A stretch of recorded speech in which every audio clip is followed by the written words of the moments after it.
બનાસકાંઠામાં હાલ તો સાર્વત્રિક મેઘમહેર છે। દાંતા, પાલનપુર, વડગામ અને અમીરગઢમાં ભારે વરસાદ વરસ્યો। પાલનપુરમાં ભારે વરસાદથી એસટી બસ સ્ટેન્ડ આસપાસ પાણી ભરાઈ ગયા। આ બસ સ્ટેન્ડમાં પાણી ભરાતા મુસાફરોને હાલાકીનો સામનો કરવો પડ્યો। ગણેશપુરા, બ્રિજેશ્વર કોલોની સહિતના વિસ્તારોમાં ભરાઈ ચૂક્યા છે પાણી।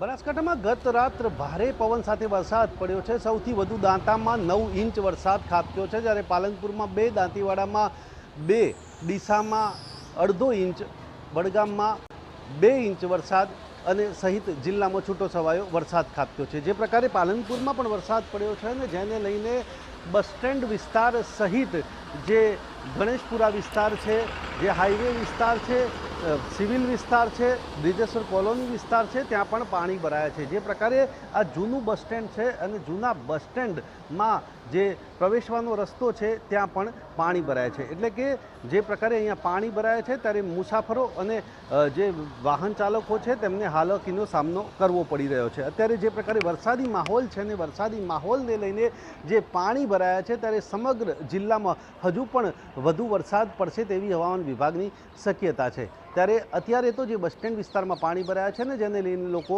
મુશ્કેલીનો સામનો કરી રહ્યા છે। અતુલ ત્રિવેદી, TV9 બનાસકાંઠા।